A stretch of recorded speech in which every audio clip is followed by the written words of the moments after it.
কি ব্যাপার অন্বেষা, তুমি রাজপ্রতাপের ঠেকে হঠাৎ কি করতে এলে? রেকর্ড করতে এসেছি বাবা, রেকর্ড করতে? কোন চরিত্রে রেকর্ড করছো? বিভূতির স্ত্রী চরিত্রে। বিভূতির স্ত্রী? ওরে বাপরে, কতগুলো ডায়লগ, যে কোনো একটা ডায়লগ শোনাও তো তোমার। আমার তো একটাই ডায়লগ, এ বাবা, একটাই ডায়লগ? কি ডায়লগ? দুর্গা দুর্গা। হায় রে।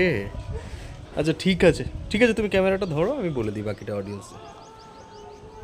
নমস্কার বন্ধুরা, আমি রাজপ্রতাপ বসু।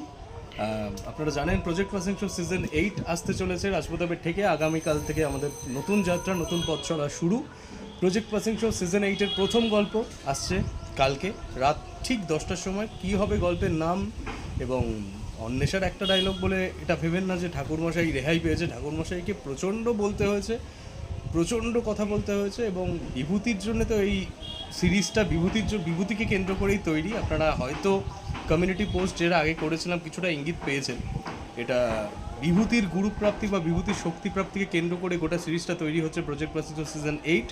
কালকে তার প্রথম গল্প, এবং কি হবে প্রথম গল্পের নাম এবং পোস্টার সেটি আজ রাত্রেবেলা কমিউনিটির মাধ্যমে আপনারা জানতে পারবেন। ধন্যবাদ, সঙ্গে থাকুন রাজপ্রতাপের থেকে।